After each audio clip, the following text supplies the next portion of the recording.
and things like that. All Okay, I'm going to quickly go through the sponsors, and then we'll get right to the Gemara. We'll cover as much as we can, guys, all right?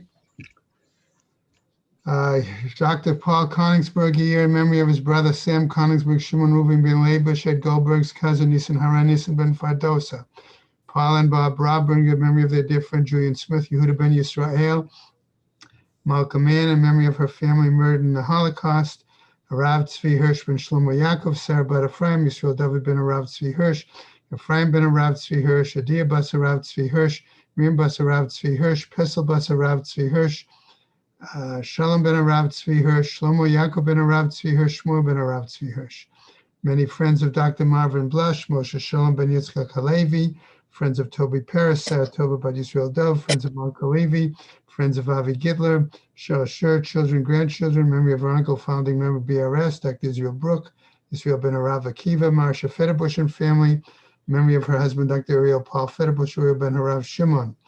Okay, we have Phyllis and Chaim Reese, in memory of her father, Pinchas ben Avraham, and that's it. May Shemus Heaven Aliyah, Kmek Rafia Vati Yeshir Shema Tliyah, and the Chol B'nai Israel, a good Gaban Shtiyar. All right. May. Okay, we're starting from the top. Kaf Gimel Amud Aleph. I know it's long Gemara. We'll get through what we can, all right? Okay, we finished up with Rabbi Yehuda Omer Lahotzia Tanatu L'Rabim. Okay, so the question was, why the example of Arelim, okay, to prevent somebody from using public planted items. So the Gemara asks, Mai Tama de Tanakama, what's the reasoning of Tanakama? Dechtiv unatatem. Why? Because it says, and you shall plant, namely, liyachid mashma. He understood it for an individual. Rabim lo mashma. For many people, he did not understand it. Yet, Katav Rachmana, the Torah writes, lachem, lahavi et hanatua l'rabim. Okay, when it says to you, okay, it means to bring that which was planted for public use under the restriction of Orla. The Rabbi Yehuda, what about his statement? Unatatem, when he says, and you shall plant. Mashma, bein l'rabim, bein l'yachid. It applied whether it was for the many or for the individual. V'lachem, and the additional word of lachem, bein yachid, bein rabim, mashma. Also, whether it was for one or whether it was for many. Ribui, achar ribui. But for Rabbi Yehuda, he sees the example of a hermeneutical principle here. Namely, if you say something and include it for the many, ribui, achar ribui, and then you repeat another example of ribui. Okay?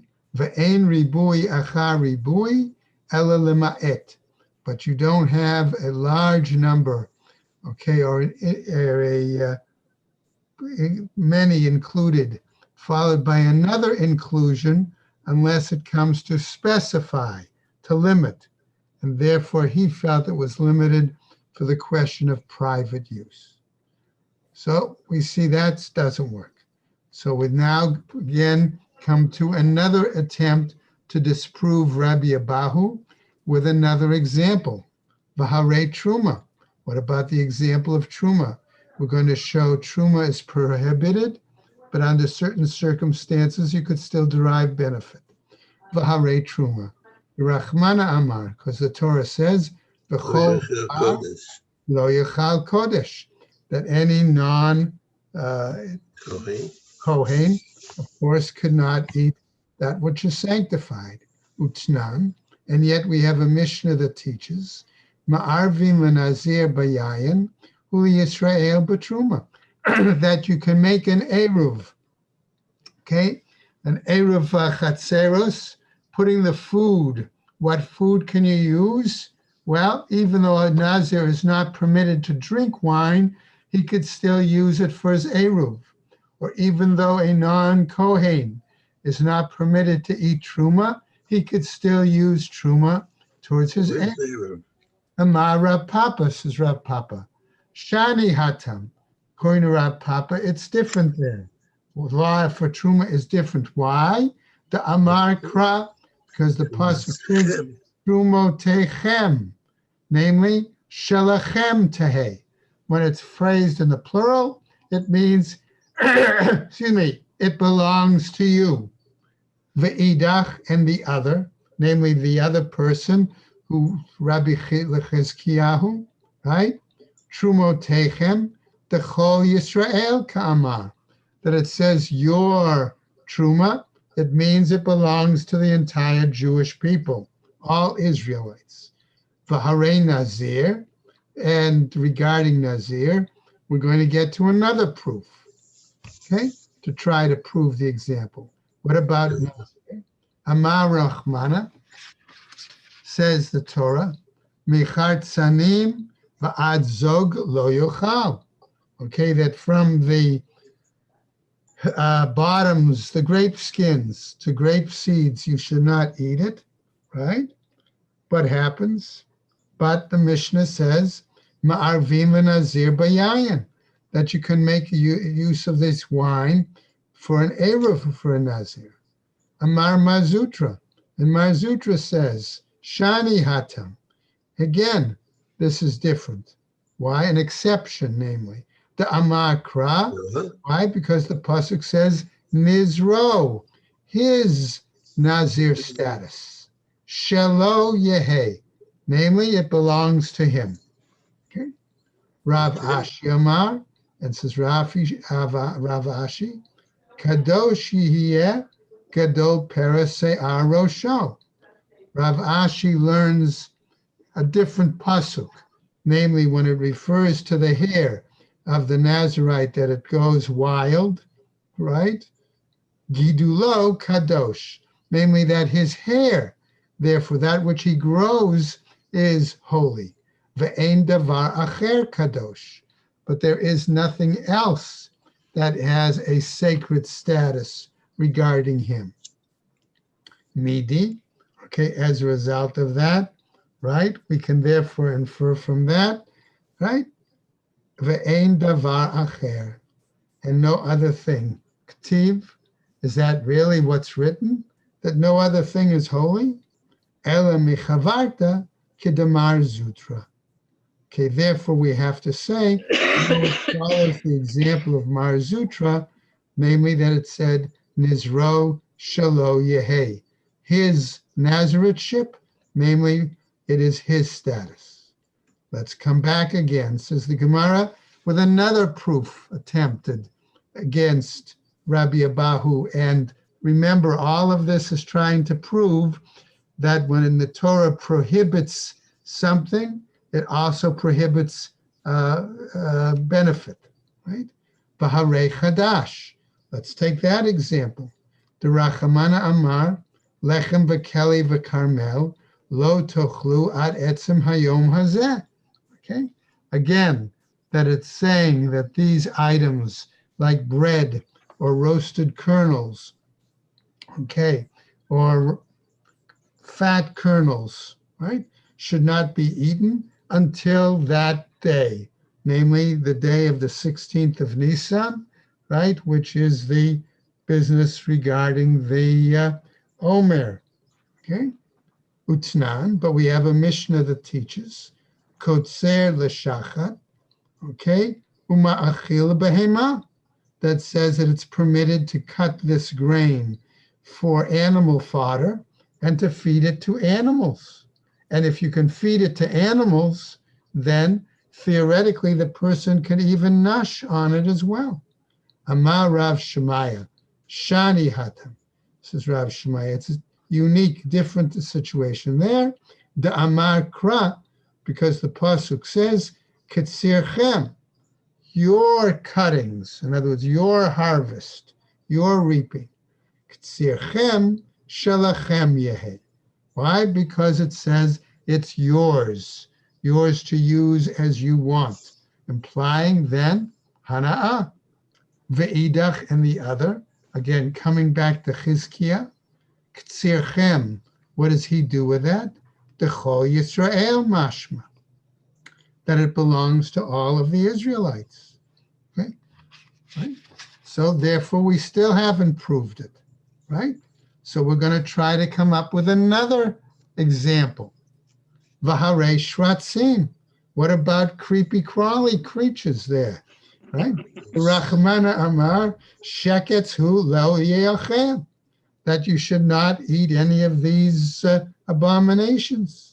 Utsnan, but we have a Mishnah that teaches Saidei chaya va'ofot v'dagim, the hunters of undomesticated animals and birds and fish, shenizdamnu lahem minin tmein, and if it happens that these treifa animals get caught up in their nets and things like that, mutarim lemochran lenachrim, it's permitted to sell them to Gentiles. Shani hatam, says the Gemara. Again, we have an exception there. It's different. The Amar Kra, because the Pasuk says, Lachem, to you. Shelachem yehe. In other words, it belongs to you, these items, implying again that they can derive hana from it. Afilu lechatchila nami, even at the very outset. Okay? In other words, when they first trap it. Okay? Shani hacha. But the Gemara says, no, it's different. That's different. The Amar Kra. Why? Because the Pasuk here says, Yihiyu will be, namely, Bahavyatan Yihiyu, in their existence, in their status. Okay? Notice their status is something forbidden. So therefore, doesn't that imply that their hana'ah is forbidden? Ulechezkiah, and as far as Chizkiah goes, okay, what about his explanation? Lama li lemichtav lo yechem. Why then do you have to, does the pasuk have to say you can't eat it? Umayte lachem lemishraye. So therefore, and it brings instead the word lachem, to you, implying that it would be permitted, the benefit for these hunters. Lo lichtov rachmana. If that's the case, says the Gemara, shouldn't the Torah have written lo yeachel v'lo bai lachem? Simply written lo yeachel, implying, as Rabbi Abahu says, it both prohibits eating and benefit, and then you don't need the word lachem in the pasuk. Amar lachizkiah, but Chizkiah tells us, Tama didi ami mehacha. Says Chizkiah, my reasoning to point out and support Rabbi Abahu that prohibition of eating also prohibits benefit basically comes from this example. It comes from here. V'harei chametz derachmana. So therefore, okay, says the Gemara, we'll try another example to disprove Rabbi Chizkiah and Rabbi Abahu. Namely, let's take the example of chametz. We're back all the way back to chametz again now, right? Okay, so this is what we're saying, right? Marlo yachel chametz. It says you cannot eat chametz. Vitanya, and we have a braita now that says Rabbi Yossi Glili, according to him, Tama al atzmach. I found that both Art Scroll and Koren translate this phrase, astounded, wondered, but I like the phrase, you should be surprised at yourself, okay, using a little more colloquial English, that you should say this. Hey, ach chametz asur b'hana'ah kol shiva'ah. Are you going to say, therefore, that chametz is forbidden benefit all entire 7 days of Pesach? Shani hata. But again, it's different there. That rule is against chametz. Doesn't it prescribe not only benefit but eating? Eating. But why? The Amar Kra, because there we have another pasuk, my word another. V'lo yireh lecha se'or. And you should not have any, you can't see any grain there. But when we say lecha, shelcha yehe, maybe we would argue here it belongs to you. Okay? And therefore what belongs to you, you can't see. But maybe what belongs to somebody else, other chametz you can see, v'rabbanan. And as far as the rabbis, they say, they darshan, shelcha iataroeh. Yours you cannot, you may not see. Aval ataroeh shel acherim v'shel gavoa. But you can see the chametz of others, namely of Gentiles and of gavoa, and of the Most High, namely hekdesh. Ve'idach, and the other, namely Rabbi Yossi Aglili, Trei lecha ktive. 2 times you have the word lecha. Ve'idach, in the rabbis, chad benachri shekivashto, v'chad benachri shelo kivashto. One applies lecha to the Gentile that you have conquered. In other words, you rule over him, you dominate him. The other applies to a Gentile that you don't conquer. Namely, what if a Gentile decided he wanted to give you a picadon of his chametz, okay, to deposit, to hold on to him, okay? Ve'idach, and the other, okay, Rabbi Yossi would argue, tlata lecha ktive. 3 times we have the word yours, okay, in regards to chametz, right?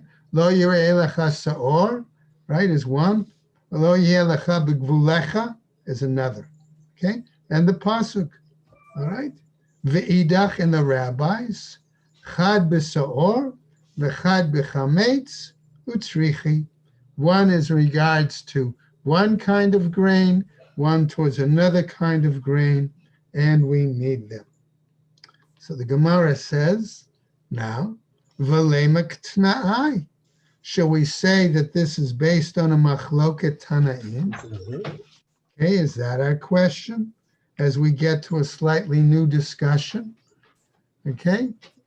We have a pasuk now, and this pasuk is going to give us a situation, okay? Namely, if we're dealing with the fat of a nevela or a treifa, okay, which is prohibited food, but okay, and by treifa here, we're not referring per se to an animal that was killed improperly. That would be the nevela. But by treifa, we're referring to an animal that's, I'll call it deathly sick, and is going to die within a certain short period of time. Do we say then that one is not permitted benefit from those situations? But the pasuk there says, Ye'aseh l'chol melacha. The pasuk regarding this forbidden fat says that it may be put to use, which would imply hana'ah. So the Gemara says, Ma tamud lomar l'chol melacha. What then do we mean when we say that it can be put to use? Right?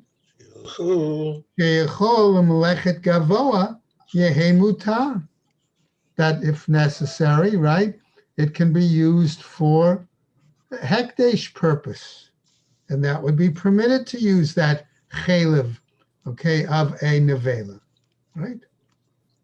So lemelechet hediyat yehe asur, but for general purposes, common purposes, it's forbidden.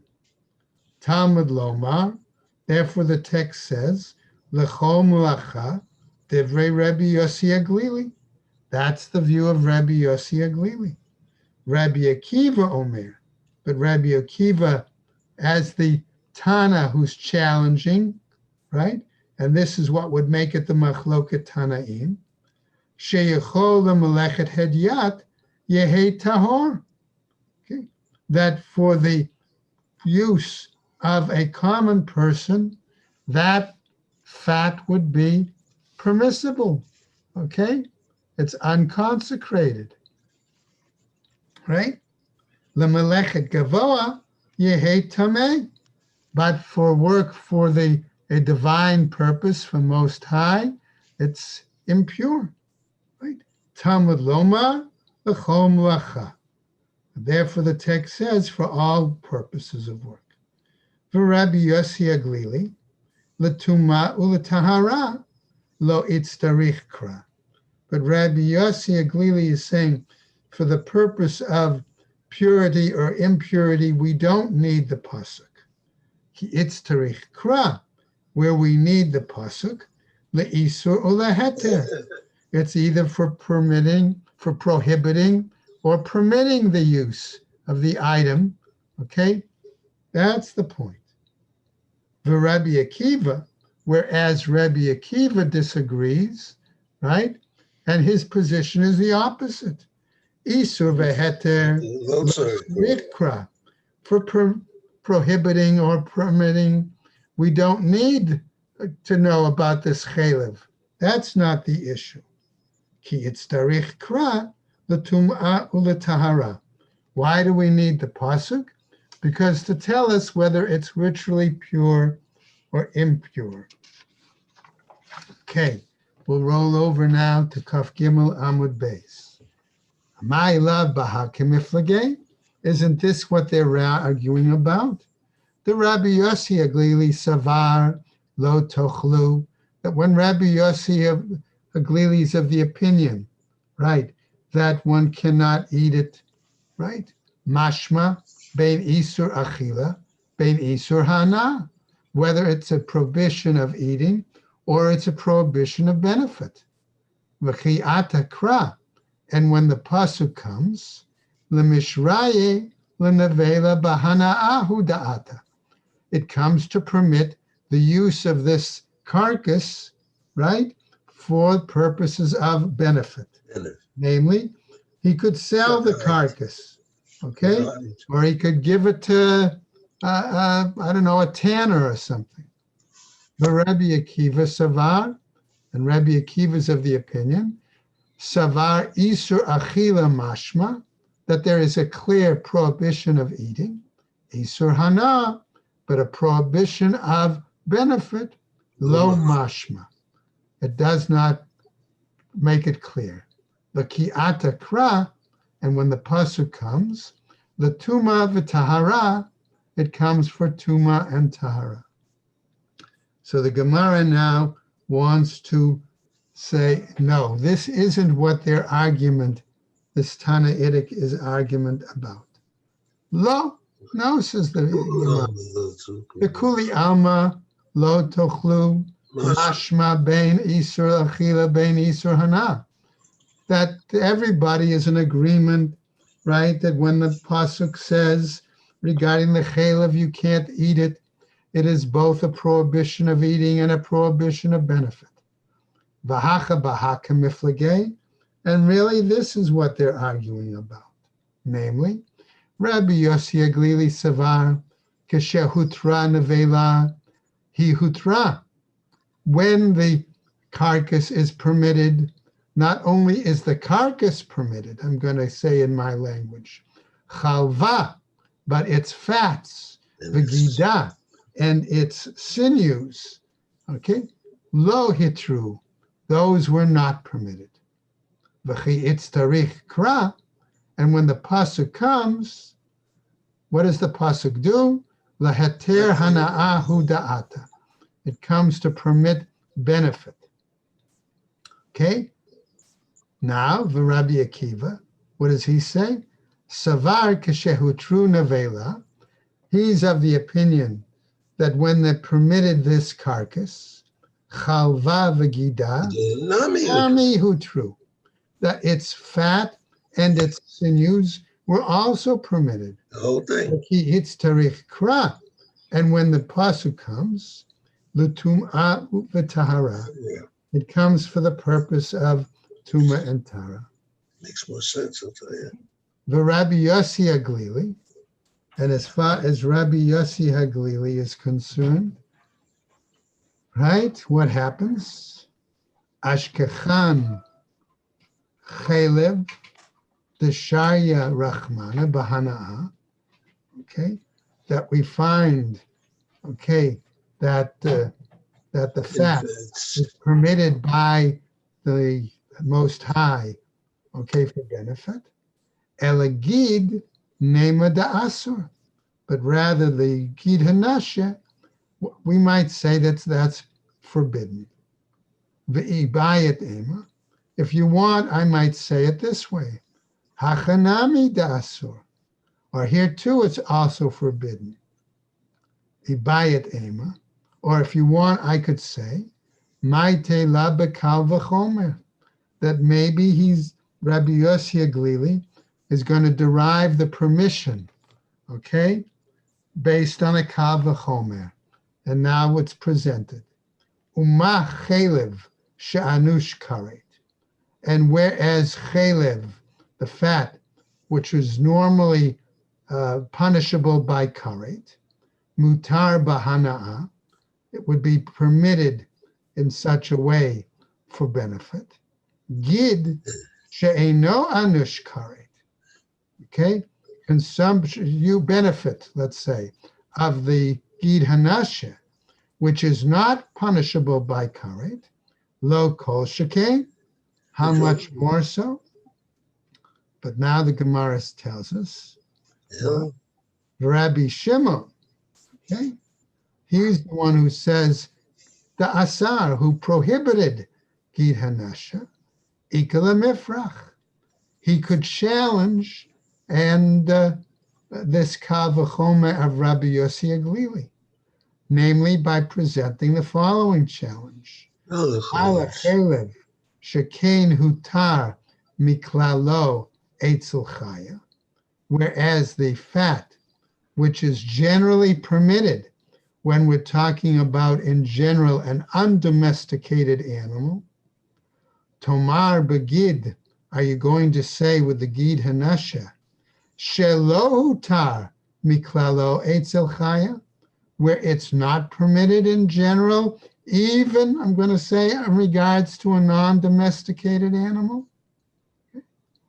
Ve'idach, and the other, namely Rabbi Yossi Haglili, but behema ka'amrinan. We're talking about domesticated animals. Okay? So the Gemara then says there, but behema mihat lo ishtare. But with a domestic animal, nevertheless, it's not permitted. Mechdei odvinhu kohani kra'ai. So now the Gemara comes back and begins a summarization. Okay? Since we have brought all of these psukim, vishaninhu, okay, and we taught them, okay, Chizkiah v'Rabbi Abahu, in regards to the position, I'll say, of Chizkiah and Rabbi Abahu, b'mai pligi. What then are they really arguing about? If Chizkiah supports Rabbi Abahu's view that prohibited eating also implies prohibited benefit, what is their argument really about? Bechametz bepesach. That's in regards to the issue of chametz on Pesach. Va'ali b'derabanan, and based on the perspective of the rabbis. Also, b'shor haniskal, in regarding to the ox that has been sentenced to be stoned.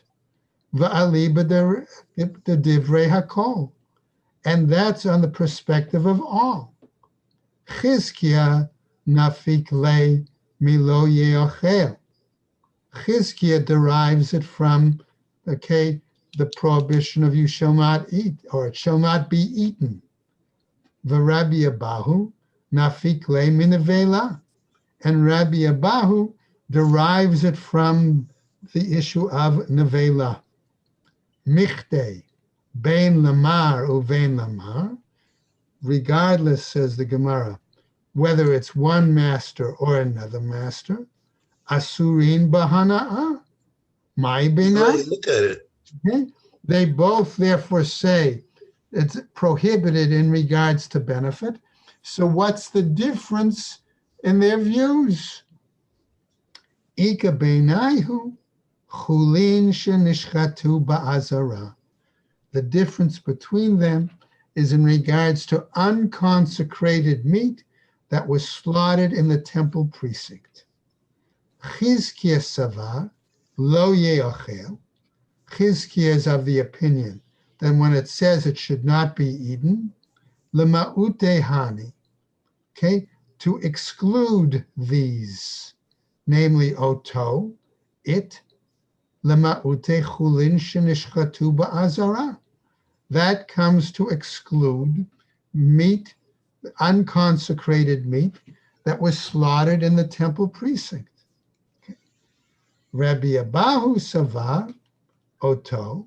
Rabbi Abahu is of the opinion that when the pasuk says the klavim tashluchuhu, right, oto in that pasuk, when it says it, lama'ute hani, to exclude these, chulin shenishchatu ba'azara, it is unconsecrated meat that was slaughtered in the temple precinct.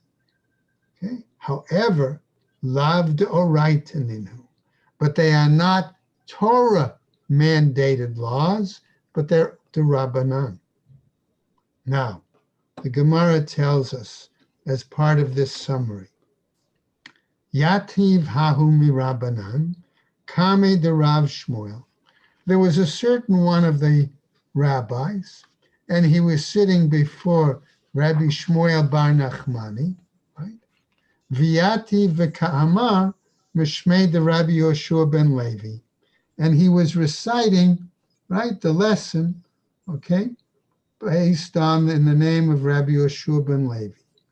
And he says the following, Minayim lekol isurin shebetorah.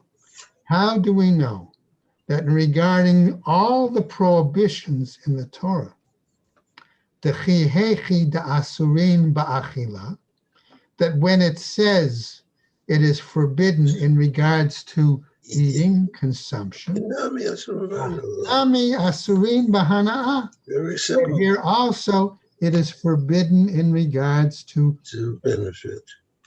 okay? Mind it, huh? That's our, we see how it's coming to the summary. Okay, so the Gemara says, umay mihu, right? Namely, what items are we talking about? Chametz b'Pesach, we're talking about the issue of, right? Chametz for Pesach and the Shor HaNiskal, the ox that's to be stoned. Okay. Minayan, how do we know it's these two? Tepukle milo ye'achel. We derive it from the phrase, it should not be eaten. Lo ye'achel, but the phrase, it shall not be eaten, mashmale. It's clearly a prohibition of consumption, of eating it. Isur hana'ah, lo mashmale. But a prohibition of benefit, it's not clearly comes from it. So Gemara says, Tepuk leim in nevela. We learn that from the example of nevela. Savarla ka Rabbi Yehuda.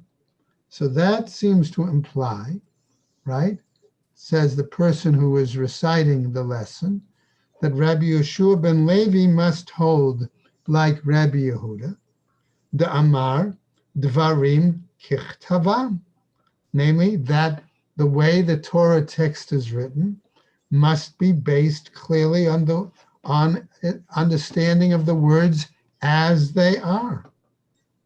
So the Gemara says, Savarla ke Rabbi Yehuda, if Rabbi Yeshua ben Levi is of the opinion of Rabbi Yehuda, Tepukle mehecha denafkale the Rabbi Yehuda.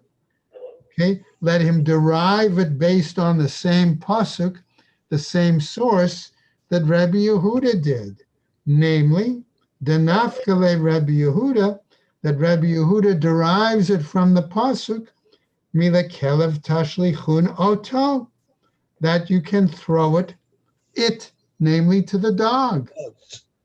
Right. Kasava, what it must be, he says, that Rabbi Yehoshua ben Levi, maybe he doesn't agree with Rabbi Yehuda in this particular case. Namely, Kasava, chulin shenitzatu ba'azara deoraita. Okay, that maybe it's prohibited, Torah mandated, okay, regarding unconsecrated meat accidentally slaughtered in the temple precinct. Minayan, on what basis? Dichtiv, because it's written, Kol chatat asher yuva midama v'gomer. Okay, namely any chatas offering from which some blood has been brought. Then it says later in the pasuk, it shall not be eaten, it shall be burned in fire. Namely, she'ein Talmud lomar, isn't it not that the Torah then teaches be'esh tesaref, okay, that it says it should be burned in fire. Umat Talmud lomar be'esh yisoref, and then what does it mean that it should be burned in fire? Im eino inyan legufo, if it doesn't apply to this particular passage and its context, dichtiv v'hinei soref, or soraf, we already know, therefore, because it says it has to be burned, tinehu inyan lechol isurin shebetorah, then maybe we should teach it in regards to all the other prohibitions that are mentioned in the Torah, like chametz and Pesach and the ox. That there also knows about Okay, and I'm just going to go over a tiny bit on the top of Kaf Daled. V'im eino inyan le'echila, and if it's not applicable simply for consuming it, tanehu inyan le'isur ha'ana'ah. Teach it also as an example of prohibition for benefit. Okay, Gemara is going to pick up and continue that, but we'll deal with that tomorrow. Okay? Okay. Sorry for the problem, guys. As I said, it was a technical glitch with Zoom. Okay? And I had to call Larry Fish, who had to do a little technical handiwork there to get us back on track. Okay? Very good. All right, everybody. We did good. We caught up. Yeah.